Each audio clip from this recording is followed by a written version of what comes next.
off that exhausting hamster wheel and into balanced living with Dr. Marissa. Promise you joy in the mystery. Dr. Marissa, also known as the Asian Oprah. Her mission, to be a beneficial presence on the planet. Her purpose, to be your personal advocate to live, laugh, love, learn. Her life motto, don't die wondering. Take back your life with Dr. Marissa Pay. And welcome. Wow, new kind of applause. You are tuned into my weekly talk radio show called Take My Advice. I'm not using it. Get balanced with Dr. Marissa every Tuesday at naturally high noon on Universal Broadcasting Network out of the Sunset Gower Studios in Hollywood, California.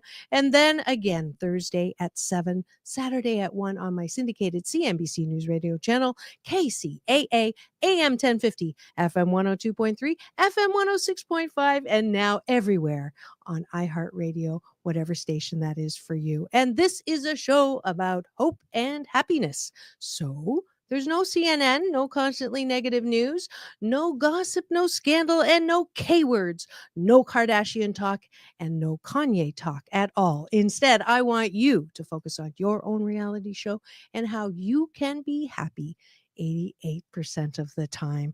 And we're going to start off with some peace shout outs to my planet travelers. And I had a great time in both San Juan Capistrano and in Florida. So we'll start with Kimberly Guler from the Air Force, Christine and the Inspiration Boutique, my Uber driver, Rodney, Eric and Linnea from WIM, and then my excellent customer service awards go to Meg from PayPal, Trevor and Sheldon from Wyndham Buena Vista in Florida, Rose, the MTD company, Lyft driver Ernesto from Venezuela, peace in, peace out, Diamond Resorts, fabulous customer service, Dwayne, Damon, and Maribel, Amtrak, Dave, Art, and Tim, and San Juan Capistrano volunteer welcomer Terry Mulligan, and finally Wanda from American Airlines. Peace and peace out from Dr. Marissa. Thank you for making my life journey a little bit more fun and smooth. And new listener friends I met these last 2 weeks at CEO Space, Florida, and in San Juan Capistrano. Thank you for tuning in and becoming new fans of Dr. Marissa. And I promise to splatter you with more hope and happiness. And thanks to you, my YouTube views have now gone from 300 to 74,300 in just 2 years. Thank you so much. and it's because of guests like I have today. I'm so honored and pleased to have today's guest with me. Kerri Kasem is a multimedia personality, producer, and writer who has anchored numerous music, talk, and entertainment programs for both radio and television. Kerri is the daughter of the late radio host and icon Kerri Kasem. Since 1997, Kerri has followed in her father's footsteps, hosting many radio and TV programs, including MTV, E! Network, Fox, and 6 years with 97.1 FM Talk in LA. Kasem was co-host of the international syndicated Sixth Sense and Nikki Sixx for 4 years, but left the show to fight for her father and to lobby for the Visitation Bill AB 2034 in California, a vision which in less than 6 months has seen legislation in 4 other states. She founded the Kasem Cares Foundation to establish and fight for the rights to have visitation and reasonable access to an ailing parent, especially when under the care and control of an uncooperative spouse or sibling. She's been on The View, People Magazine, CNN, Good Morning America, NBC, and more. Please welcome to my studio, Kerri Kasem. Aw, thank you. Thank you. Thank you for coming. Absolutely. And I wanted to start by talking about your famous father. Sure. So he was the #1 radio recognized name with the top 10 with Kerri Kasem, or the top 40 music, started in 1970. Yes. Yeah. So your memories of his going through this were what? going through like doing his shows. And Mhm. I went a few times. He really kept us out of the limelight in Hollywood, and he didn't want us there, but I definitely got to see him do his show. In fact, as I got older, that's when I worked for him for many Oh, I years. didn't know I that. learned, I was an intern for him. I went to radio school, and as I was in school, I worked for his show, getting up at 3 or 4 in the morning and doing all the copies and doing kind of Wow. the gopher work, the intern work, Uh-huh. learning from the ground up. And that's really when I got to see him work, is when I Mhm. was older. Mhm. As a kid, I just knew him as Shaggy on Scooby-Doo, and his 350 cartoons that he did. Oh, that's dad. That's dad. I didn't even know that until I did the research. Who Yeah. knew? Who A knew? lot of people don't, and when they hear it, they say, "What?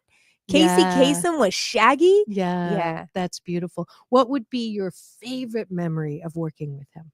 Oh, working with him. Just what he taught me. Mm.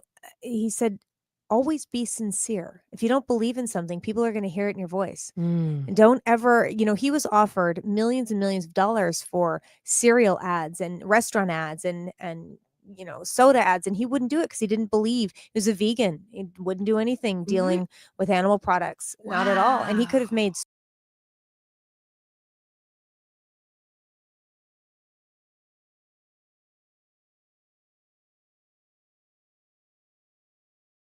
Daughter is now a big fan because she's vegan, and I didn't know that. Yeah, I was vegan for Yeah. 24 years. I'm now a strict vegetarian. But yes, Okay. it's because, and he never ever, when he would teach, he Mhm. would lead by example. He would never tell us to be vegetarians. He never said, you need to eat this way. Never Right, right, once. right. And I grew up going, why does dad eat that way? Why is dad doing this? And I'd ask him questions and he'd tell me why, but he would never make me Mm. and I think that's why at 12 I became a vegan, and vegan for 24 years. Right. And then I realized how bad soy was for you and how Okay. I was allergic to wheat and all this. So I got off all that.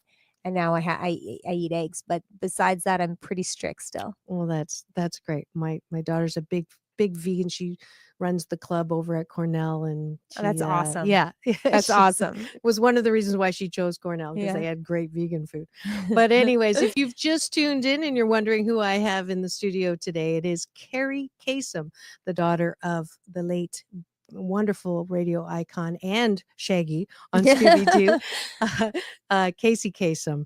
And I did want to play a little clip of his last broadcast, 39 years on the air. I heard he was a bit of a perfectionist, and I think Yes. that's why he did so well.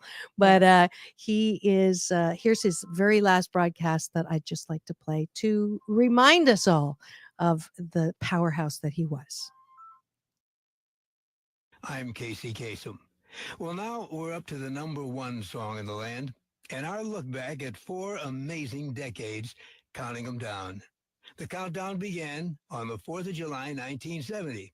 It was an idea that my partner Don Bastani and I came up with. Our first show took more than 18 hours to record, and at first we only had 7 stations. But Don and I believed, and so did a growing number of listeners. Back then, there were no long-distance dedications on the show. That didn't come along until 1978, when Matt Wilson located one in the mail, and Matt's been with us ever since. To date, we've read more than 3,000 of your dedications. Over the years, musical trends have come and gone, from disco to new wave, from punk to hip-hop, from bubblegum to rock. We've been there, counting them down. It's been a great 39 years, and it's really been an honor for me. But we're not finished yet. Our first #1 back in 1970 was Mama Told Me Not to Come by Three Dog Night, and we've got one more song to go. The #1 song in the USA for a third week is Second Chance by Shinedown. There it is, the #1 song in the USA on American Top 20 for a third week, Second Chance by Shinedown. I'd like to share with you something I've learned over the years. Success doesn't happen in a vacuum. You're only as good as the people you work with and the people you work for. I've been lucky. I've worked for and with the very best. American Top 20 is a production of the Premier Radio Networks. AT20 was created by Kerri Kasem and Don Bustani. Produced by Lori Crimmy. Our staff includes Matt Wilson, Meryl Schindler, and Toby James Petty. Production and engineering by Michael Cooper and Ray Hernandez. I'm Kerri Kasem. Now, one more time, the words I've ended my show with since 1970. Keep your feet on the ground and keep reaching for the stars. And that was your dad. Yeah. Oh gosh, I told you sometimes I get really emotional. When No, I hear his voice. and I want you to be, because it's good. I Tears don't know, are I don't want you to tears. be. It No, just no, no, no. happens. Tears are the disinfectant that keep your heart soft. And thank you for sharing your heart with me, Yes. because I absolutely, the fact that this happened 2 years ago, or less than 2 years, Little over 2 years. little over 2 years Yeah. ago, and the things that you're doing, I'm so grateful that I got to have you here to share everything, including this. Well, thank you. Thank you, Yeah. for having me. That was a very hard show for my dad to get through. Yeah. Took they said the first show took 18 hours. I think that one took 8 or 9. It's very hard. Because his disease was so, it was progressing, So- and it was very hard emotionally for him. Yeah, and I can hear it in his voice. Yeah, I can too. And so take me back. This is what I do. Take me back as if I was there, and just share with me what was going on, how, obviously, I know that you were, the three of you were like the bright spots in his life, and how close he was, and how great of a dad he was. He was incredible, and he was, he's the reason I am who I am today, with work ethic. I have, morals, and I'm a good person, I think, because of him. Right. I'm a fighter because of him. I Mhm. am who I am today because of my dad. Yeah. And I think all three of us are. We all are, we at a very, young age, Yeah. we were working because my dad didn't give us everything. And Right. thank God for that. At the Yeah. time, you're like, come on, Dad, you have money. What's going on? And Right. of course, he would help us when we were in school, and he would help here and there and what Mhm. we needed. But if it Mhm. was anything more, it was like, get a job. Right. If you want to really, believe in yourself and you want self-esteem, get a job. If you want to really, when you buy your own things, you will care for them. If I get them for Absolutely. you, you won't. Absolutely. Esteem with esteemable acts. Yes. Yeah. So And he he was taught you dead that. on. That's why we all work so hard. Right. And that's why we all are very self-sufficient. That's Yeah. to a brother and a sister, and they're Yes. are you the baby? No, I'm the oldest. You're the oldest. Everybody thinks I'm the baby. Well, that's because you must use oil of Olay, because Botox you and look really. fillers. Oh, Yeah. Oh, I'll tell you everything I've done to my face. Okay. Yeah. We'll talk about that Yeah, after. later. But No, I don't. I do. I have a show. It's called Ageless and Healthy. It's starting again in good. January. But I talk about everything. 'Cause instead of surgery, you can do all these things that my dad was the same way. He loved health and looking good, and yeah, I think I got that from him too. There you go. There you go. And he divorced your mom when you were My how mom old? divorced him. Your mom divorced him. My dad would have stayed with my mom. Oh, Yeah, okay. he was that kind of guy. Yeah. And how old were you? 7. 7. Yeah. So, did you understand the why, or No, how yeah, was very it? much so, which is crazy. Being at 7, I completely Okay. understood. Is Everybody's phone's going off right now. This is the phone show. Yeah. So sorry about that one. That was mine. That was my white mom.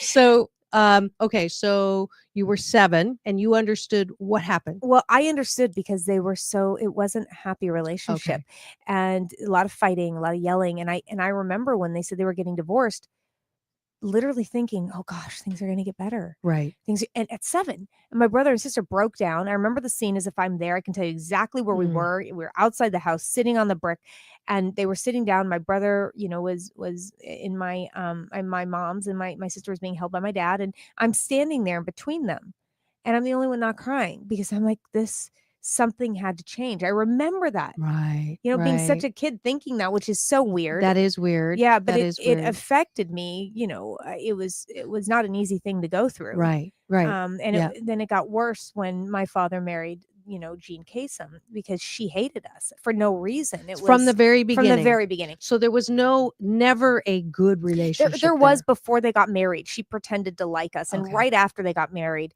there was some niceties. And I remember, I actually have some. She's the first person that got me out in the ocean on a boogie board on a wave.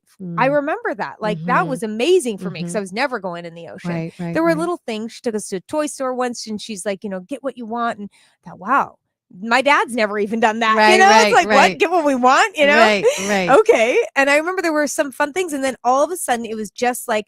At the wedding, well, I wasn't there. She when they decided to get married, she made it very, very clear that this was her family now.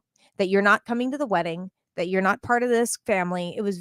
She made it very clear. And I think that's a decision my father regretted by going along with it. Because there were other kids there. There were flower girls there. Everybody brought their kids, but we weren't there. Wow. Yeah. And after that, I mean, it just got worse and worse and worse. And just, we didn't understand why Jean hated us so much as little kids. We couldn't get it and understand it. And it was very hard. I bet. That was very hard. He had 50 custody or we were there visitation? like the weekends and my Okay. mom on the weekdays, and it Okay. wasn't every other. It was every weekend we were with him. Okay. And so, and there was a time in my life when I wasn't doing well in school. I think it was third grade, and second or third grade, and he came, even though he was at the height of his career.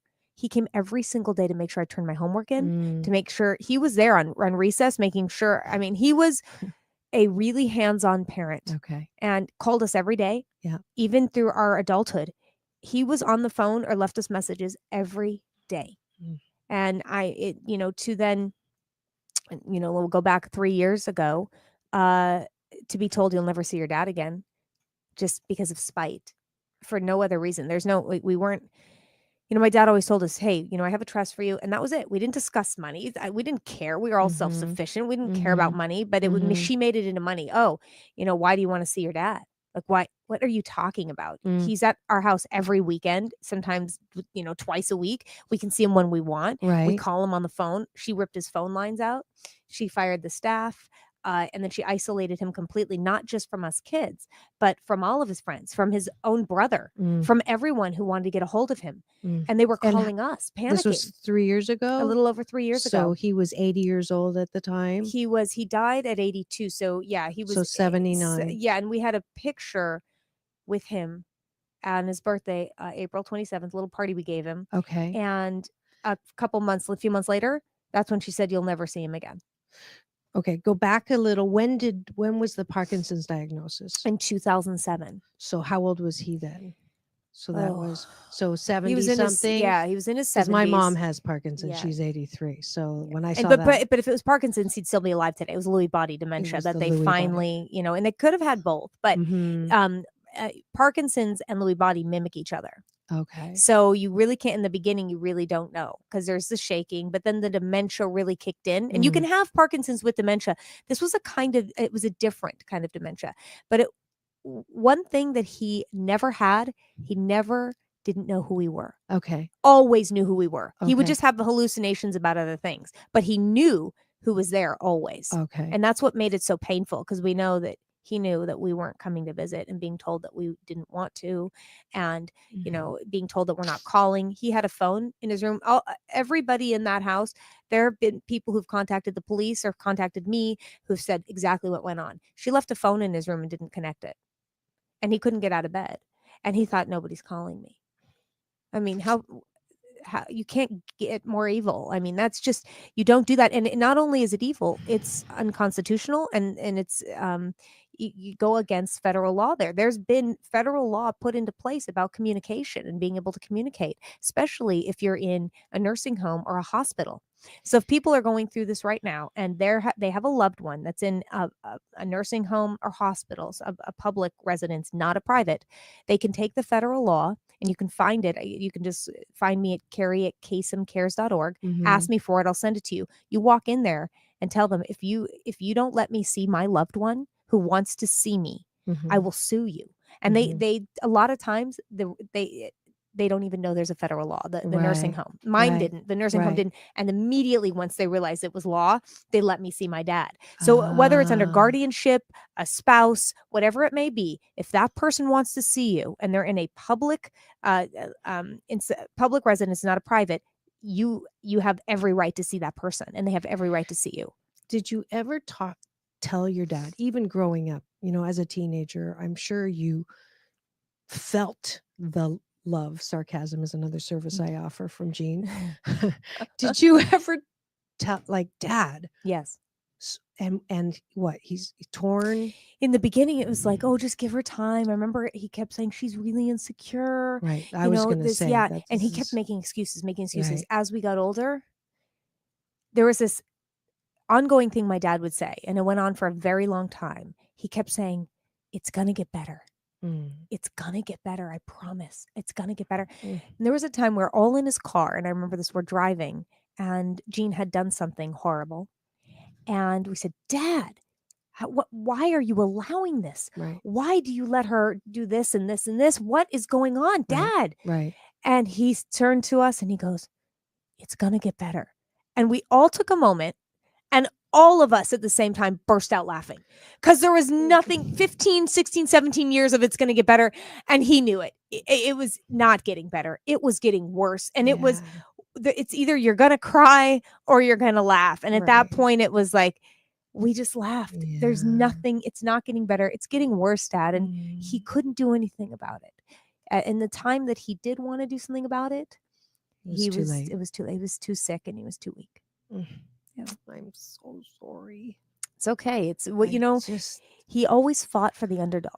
Always. Yeah. It's like hope springs eternal. He's like a living hope springs eternal. And it's obvious. I'm an organizational psychologist. So it's obvious her angst came from massive amounts of insecurity, because from what I read, she was an aspiring, and then, she found him. So but it's just so sad what happened. And so you flashed the law, you got to see him. I had an attorney, Martha Patterson, on my radio show out here in my third year doing, it's called Gervie's Law. It's a law show, and we interview lawyers and, we talk about things that are in the news that deal with law. Yeah. And Martha Patterson comes on. And she said to me, you can see your dad. And this is after all the attorneys, after months of being in court. I'm like, what are you talking about? Well, he's at Berkeley East. TMZ actually called us up and said, we found your dad. This is after 4 months of looking for him. They said, we found where she put him. And they told us, they didn't even put it out on their site. Wow. They just told us. That's nice of them. Oh, yeah. And I will always hold a soft spot for Gary, who told me this. And he's, it was very, very kind of him to do so. Right. So we went there and they wouldn't let us in. And a few weeks later, I'm on the show and I have this elder law attorney, and she said, you can get in to see your dad. There's a federal law created by a CANAR, California Association for Nursing Home Reform, Pat McGinnis, 30 years ago. What are you talking about? Right. How do I not know this? So Monday, my show was Saturday, Monday morning, we march in. She actually said, not only do I know your dad wants to see you, I was in court when Judge Leslie Green said Kerri Kasem wants to see his kids. Now figure it out in the hallway. Yeah.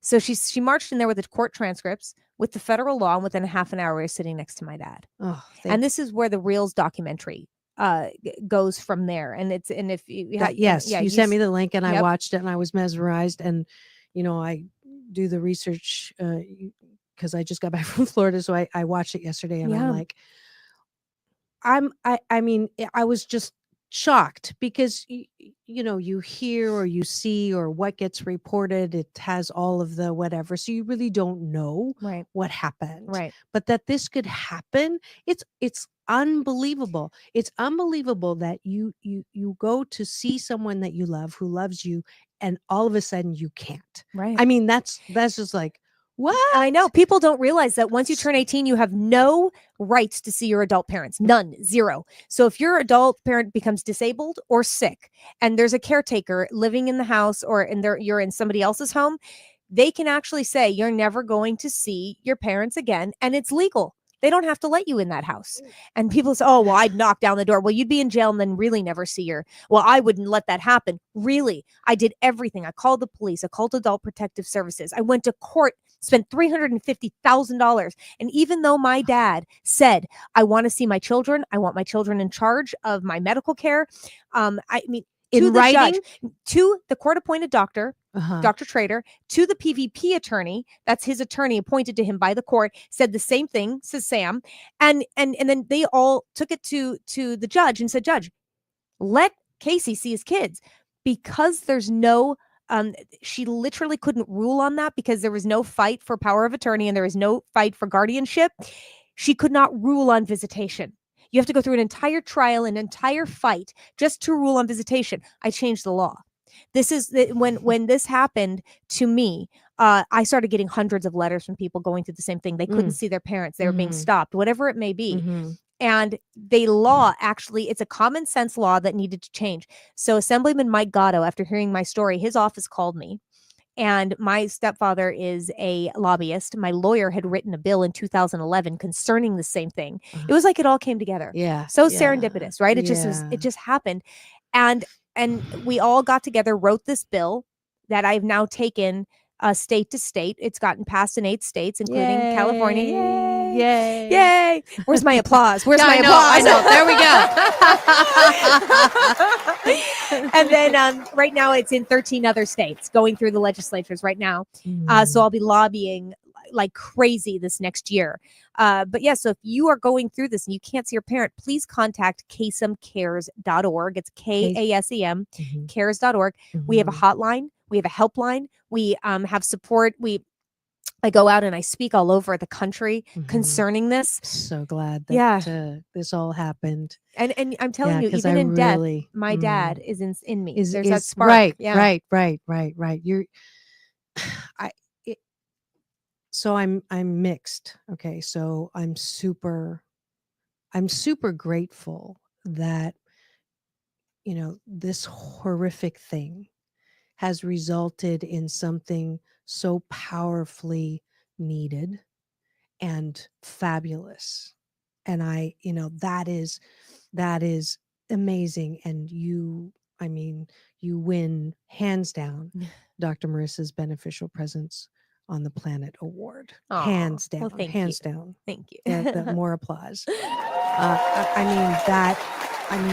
are my poster child example of someone who takes what's happened to them and alchemizes the pain and comes out and turns all of that into something that's going to benefit and help others around the planet. And I am grateful to you for that, and I honor you for that. And Thank then you. at the same time, my heart breaks wide open Aw, because yeah. I can't even imagine what it's like to sort of have this happen a little late so that you couldn't spend that time in Yeah. the last years when he wanted you and Yeah. you couldn't be there. And that's tough. Oh, now it's my turn for a That's handhold. tough because Aw. my dad is on the other side from lymphoma, and watching him for 8 months, it was, Yeah. but I was there. I got to be there with him, and you didn't. And I'm Mm. sorry. Thank I'm you. really sorry for that. Thank you. I feel just bad for my dad being alone because not only Yeah. did she put him in these different facilities. Now this is a man who had $80 million and who could afford 24-hour care in his home. He wanted to be in his home. He wanted to die in his home. And especially when you have dementia, you don't keep changing the scenery. Right. You don't do that to someone. Right. And it wasn't as though she had to have him in there. She didn't. Right. And he wanted to be at home, and those were his wishes, but that's not what happened. Mm. So he was moved from facility to facility, and he was alone because she didn't visit. We know this because of the records. She put him in a place, Berkeley East, and we know that we talked to the nurses there and everything. They never saw her there. Oh, She didn't visit. So not only were we begging to see him, not only are his friends saying we'll be with him, she's not there. She's not there. He's alone. That is what's heartbreaking to me. A man who gave everything to his wife and family, everything, and she just threw him out with the trash. Your half sister, did she visit? I've said I'm not going to speak about her at all. Oh, It's okay, and it's fine. She's the only one I don't. Unfortunately, you can get the traits of your mom or your dad, some both. She got all the traits of and I feel terrible for her. I Oh, feel like, and I don't know her at all. Okay. I know that she has done some pretty horrible things, okay. but I wanted to keep her out of this as much Okay. because I think we do have a wrongful death suit, and Okay. she is included in it. Okay. But I just feel that I feel bad for her. Yeah. I don't know anything about her. All I know is that he had another child with Yeah. Jean. So, And she's just like Jean. Ah. She's just like her. So and that's all I know of her. Right, That's it. right, And right. yeah, that's okay. We don't have Yeah. to. We don't have to go there. And actually, I need to just take a quick break to thank the sponsor of today's show, and to take a little break to find some Kleenex too. But we will be right back after a little station break to thank the sponsor who helps bring the show about. We'll be back in 2 and 2. Peace in and peace out.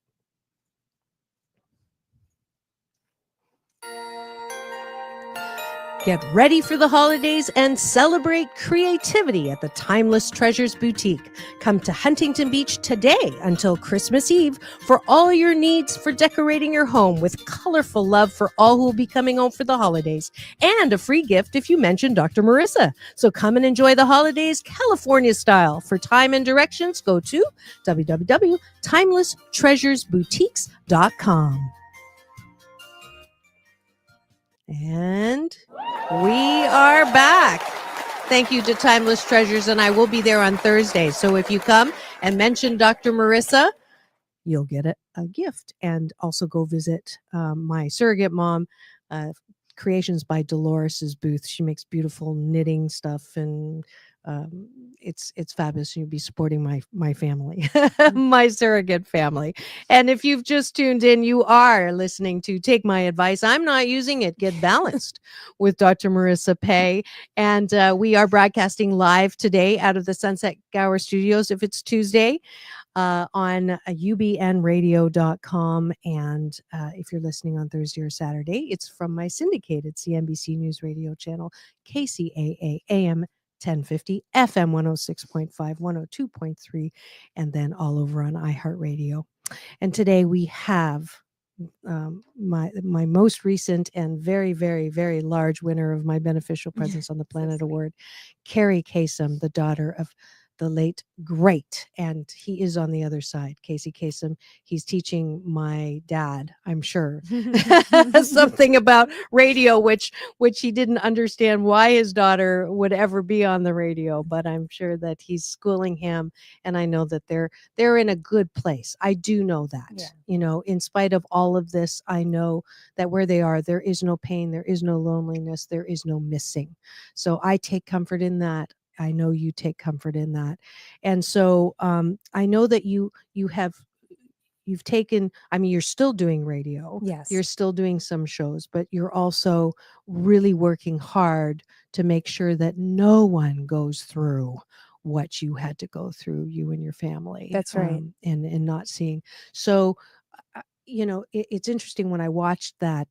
Is that going to be broadcast They're sometime? replaying it a lot. It's the Reels channel. It's one of their. It's a very morbid title. It's Autopsy: The Final Hours of, and it's different celebrities. So this is the final hours of Casey Kasem. Okay. And what I really liked about this, and why I decided to participate in this kind of show, Mhm. and my sister did, and some of my dad's friends, and an investigator decided to participate, is because they do the show off of fact. They take the medical records, Right. the court records, Right. and they go through that. It's not just hearsay and me saying whatever I want. They Right. really, they said, we're going to look at the medical records. We're going to tell that story.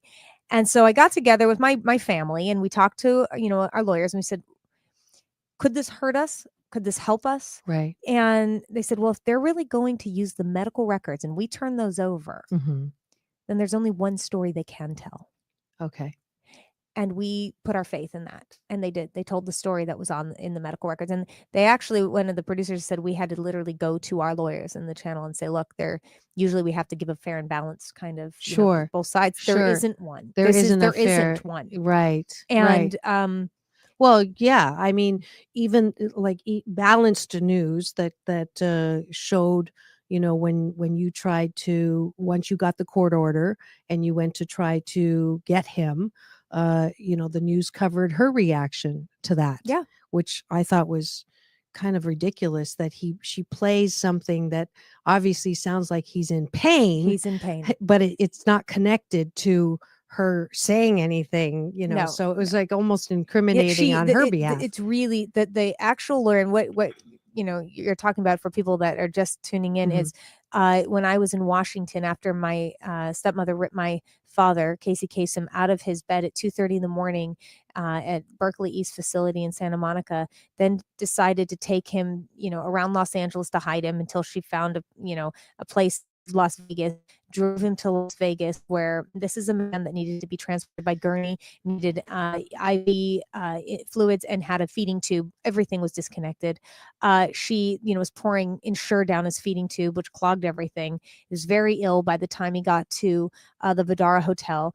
In fact, the nurses left and got lawyers. And yeah, this is very wrong. Yeah. Then she even the transport guy called the Adult Protective Services and said there's something wrong here. Right. So she gets him to Washington. By that time, he's got a massive bed sore on his back. The actual bed sore that they show in the footage for autopsy is actually, you could times that by 4 or 5. I mean, it was much bigger. It was almost the whole backside of him. And he had a kidney infection, respiratory infection. He was very, very ill. And then she decides, oh, hey, I found some friends in Washington that I knew in Guam back in the 60s. Let's transport him there. So Washington State. Yeah. And then by car. But this was by an air ambulance. And this Okay. is the ambulance picked him up and called Adult Protective Services immediately, because they weren't going to a hospital. They were going to some home. Right. And that's when we found him, because the order went out for Adult Protective Services to work with me, because at that point I had become conservator/guardian over my father because of the egregious behavior of Gene Kasem. So the court of law had enough evidence to change conservatorship, which doesn't happen. It doesn't That happen. does I've not never happen. had That does not I've happen. never heard that. No. So the data It was had that to be bad. pretty bad. Yeah. And substantiated data. Yeah. Okay. Yeah. The doctor wrote a letter to the court saying what she did was going to possibly kill him. Oh, Yeah, and it did. So what happened was, I had to go up and have my guardianship, my conservatorship heard in Washington. And that took 3 weeks. Like, are you kidding me? Get my dad to a hospital. Right. What is he doing? And I got in there to see him. There's a fan above his head, a little tiny TV. He's sweating. He's moaning. He doesn't look good. And remember, I had just seen him a few weeks earlier where he could talk. He sat up snuck into when we snuck Berkeley. into Berkeley, and we were allowed into Berkeley. And he was sick, but he was okay. He wasn't about to die. And you saw that in the medical records for the show. Yeah. And then here he is, like, actively dying. And I'm begging the court to get him to the hospital. And they're telling the court, we're on vacation. He's fine. He's dying.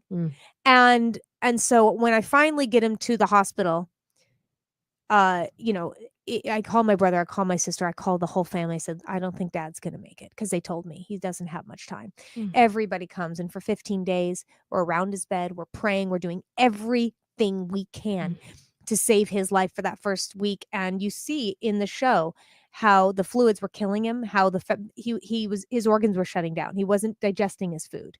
And that was another myth that went out there out there in the press, was that I unplugged him. No, very far from it.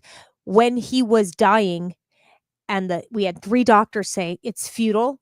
You're going to kill him if you keep him on fluid, because it's going to drown him. And we heard it, and the coughing was horrible. And the minute we would get him off fluids, he'd stop. He wasn't drowning anymore.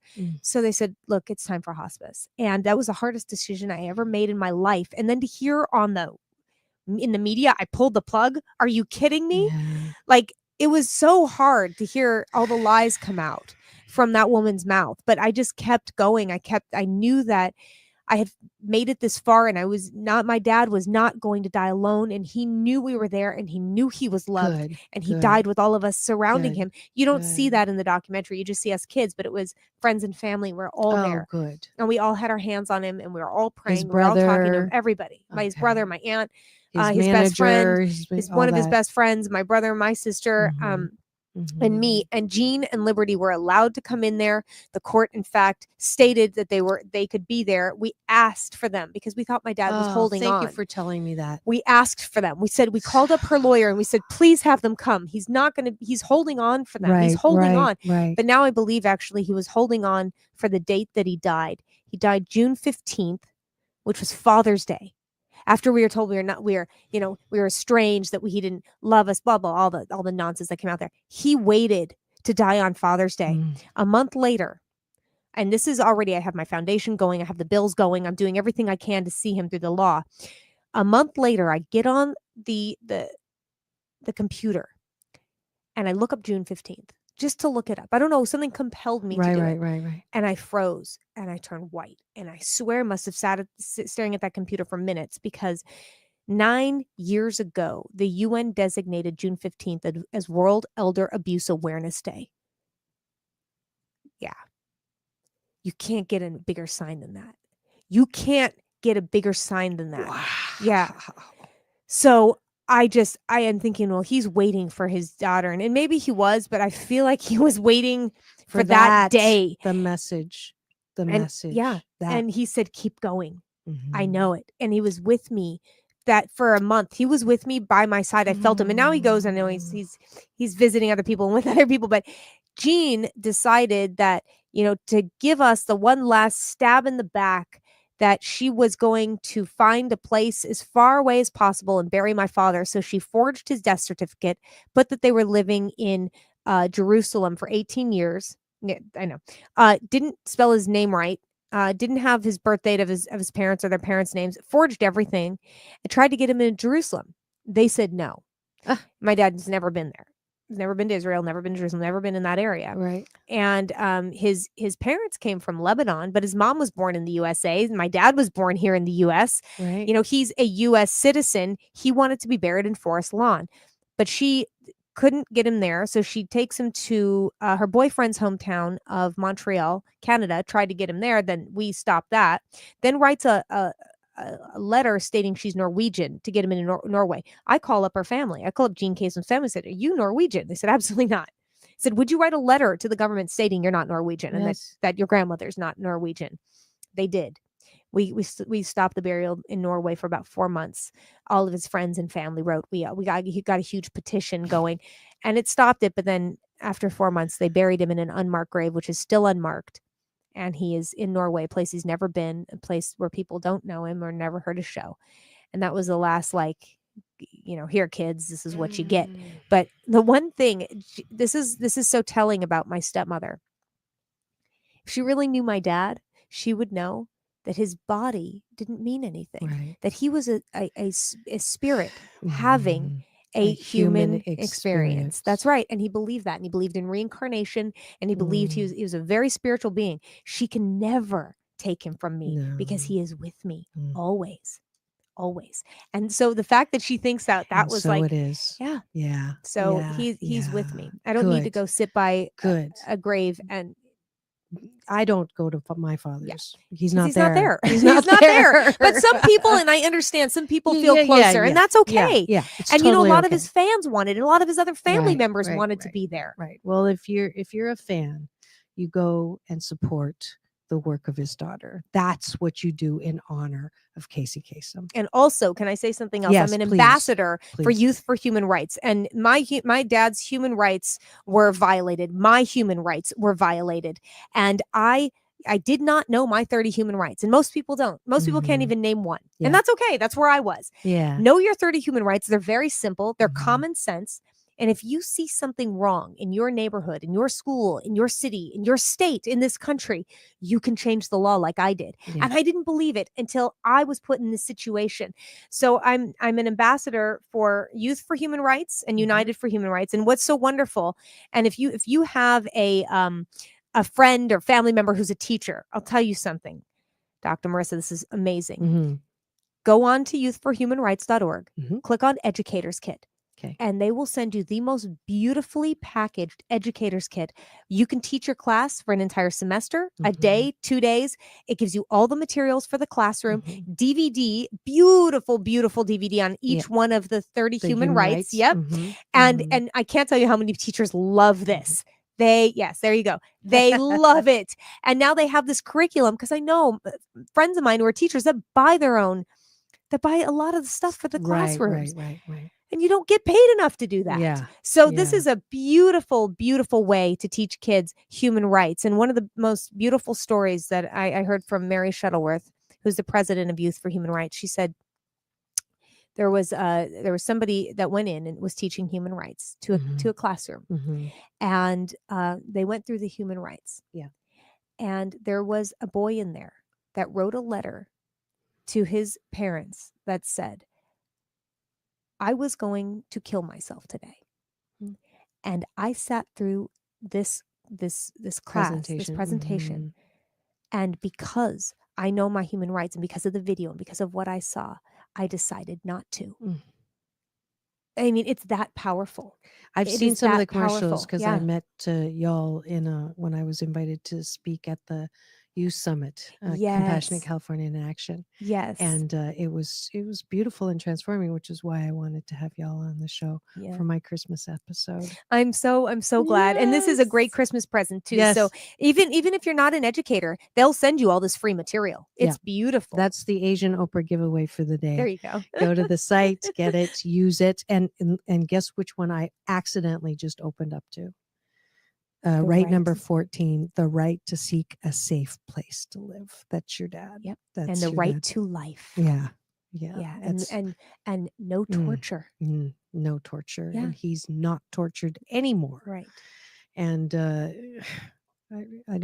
I know there's forgiveness work to be done. I'm going to be working on it with Jean, but You know what? I always thought that too. And there was a book I read when I was a kid about forgiving and about, but when I really learned the word forgiveness and I Mhm. looked it up, forgiving is almost like it's okay. And it's not okay what she did. Right. But I'll tell you something. I don't hold hate in my heart. Good. And I will not give her any more anger. I will not give her any more of my emotion. Right. Never again. Good. What she did was Good. absolutely wrong. Right. She's going to have to bump into herself, but you don't have to spend the energy That's doing right. it. That's Yeah, right. Yeah, That's right. absolutely. Well, because you're needed, your energy. I saw that beautiful part where you said you've done it in 4 states and 8 states. 8 states Yes. now since this recording. And I love the tie in to what he says at the end of the show. Yeah. He says, and I end my speeches with this because my dad always said, keep your feet on the ground and keep reaching for the stars. Well, there's 50 stars on the flag, and I have 8 stars. That's 8 states. I have 42 more stars to go. So I'll keep reaching for those stars. Please do. And please help. I am definitely going to help. Do everything you can to support Kerri in this very, very noble life in her father's honor journey. Thank you so much for being here. Thank you so much for having me. And thank you. And one last, we've been applauding the whole time. Thank you so much for coming on the show. Absolutely. And it is time for the end of the show, the Balance Bar, where I invite you to come.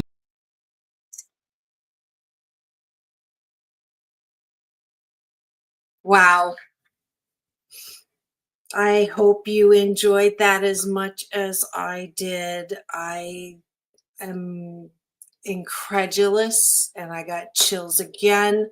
The best thing about Throwback Thursday, my newest series, is I get to revisit.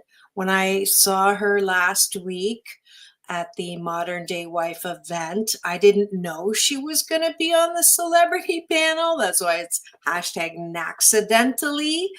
And it was so cool. I came in and she recognized me, and I got a nice, I love it when I'm like, people light up when they see me again. It's been years since she's been on my show, and go on my social and you'll see the reaction. And yeah, she will definitely be coming back on. And my goodness gracious, what strength, and what a perfect example of someone who I love people who take their limelight and shine it on temporary areas of darkness.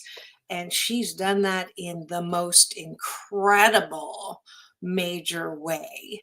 And so, yeah, I wanted to make sure your call to action is to, one, watch this. It is the that episode of Autopsy that she mentioned that is not based on hearsay or false news or anything like that. This is let's see if I can make this bigger. I don't know how to work my brother's mouse. I've been using trackpad for too long, but you can go just put in Autopsy Kerri Kasem, and you'll be able to pull that up. Also, the other website, Kerri Kasem Cares. This is the one. All of the information. She's still doing this work. She's still, trying to pass things. She's now when I interviewed her, she just said it was 8 states, and so she's done another 4, and 9 other states adopting a version of it, for a total of 21. So wow, she's still I think I'm busy and Energizer Bunny, she beats me hands down. So Kerri Kasem, just a lot more appreciation for you and all the work that you're doing. We're scheduling now to have her back on. I want to have her in person, so it'll be after I come back from Canada. Those of you know I'm here in Toronto again. My mother's celebration of life service is on Saturday, but I'm still bringing you the show from wherever I am.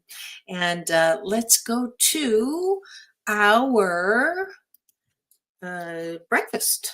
I usually do breakfast at the top of the show, but for Throwback Thursdays, I instead go to the bottom of the show, because I want you to be able to hear the entire interview.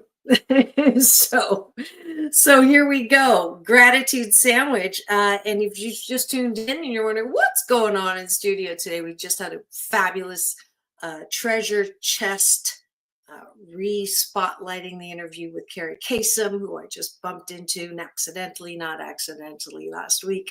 So I thought it was a perfect one to play for you while I'm here up in Canada.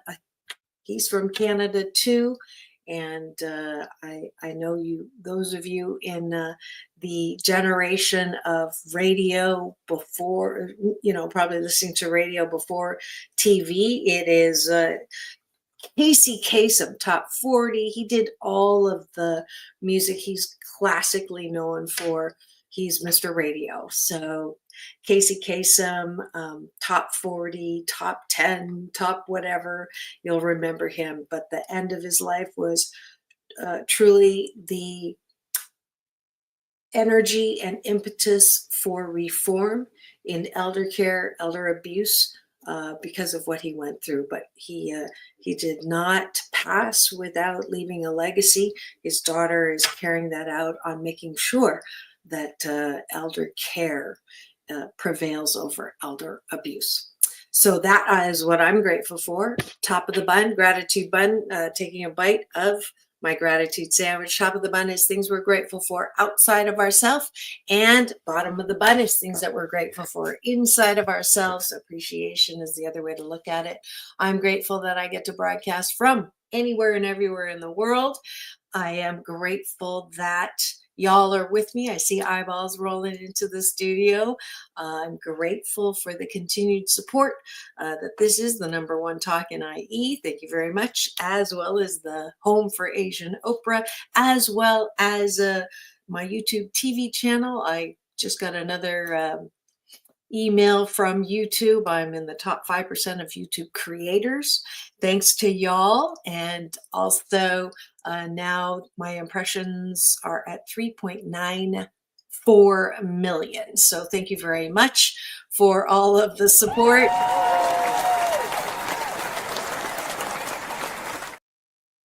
That means my Happy 88 mission, which is used to be 8 million more happy people in the next 8 years. Now it's 88 million because I hit the 8 million when I was on tour in Philippines and China. And with the YouTube numbers now, I think we're up to 28 million. So continuing that, because life is way too short to have a case of piss-offedness all the time. I am grateful that I am getting to reconnect with family while I'm here. I'm grateful that my blood clots are dissolving as we speak on the medication, and that I was able to fly up here after the first flight was canceled to be able to do my mother's service on Saturday. Let's go to the bottom of the bun, which is what do you like about yourself? And the reason why we do this is a lot of us grew up with well-meaning parents, sometimes more mean than well, that said, don't toot your own horn. You're not all that. In Chinese and Japanese, there's a saying, the nail that stands up is hammered down. Not real incentive to talk well about yourself. And I've been on this bandwagon called personal mastery. It's a course that I taught at UCLA last fall. Came out of retirement as a professor after 10 years, retired to teach that course because it is my BS, my belief system that you cannot be happy if you are your own worst enemy. It's not possible. It doesn't matter how much you achieve, doesn't matter how many awards you have, doesn't matter how much money you have, how much fame you have. If you don't love yourself, care for yourself, soothe yourself, you're not perfect, but you're 88% fabulous. 12% of the time we step in it because we're human, but there's so many people on the planet right now who still don't like themselves. And when you don't like yourself, you tend to want to numb with something because you don't want to hear the chatter or feel the feelings, or you are looking for love in all the wrong places, walking around with antenna, looking for likes, literally on social media. So instead, what do you like about yourself? You've got to find one thing. I mean, the fact that you're alive, the fact that you can digest your food, the fact that you have cells in your body that allow you to breathe and laugh and innovate and create, that's good. You care most of the time, maybe some of the time. You can move about, and or you have some part of your body that works. Those are all things that at least you can. You have food in your fridge, you have money in your pocket, you have a roof over your head. At some point in your life, that makes you in a better position than many starving kids around the world. So there's always something to be appreciative of in yourself. And I want you to highlight those when you go to bed tonight. You're not thinking about who done me wrong or what I didn't finish. You're not your own worst enemy. I want you to be your biggest fan. And that's what personal mastery is. All right. So I like the fact that I continue, blood clot aside, 2 blood clots aside, to focus on what is good in my life. And there's so much good. So there you go. I hope you enjoyed this Throwback Thursday as much as I did. Tomorrow we are on, even though it's a holiday, when we're recording live. It'll be July 4th. When you hear it, it'll be our America celebration with Ricky Rebel on Straight Talk here on Take My Advice. I'm not using a gift balance with Dr. Marissa, the morning show. We'll see you tomorrow. It's all about balance. Peace in, peace out, world peace through, inner peace. Now go and have the best day ever. I'll see you tomorrow.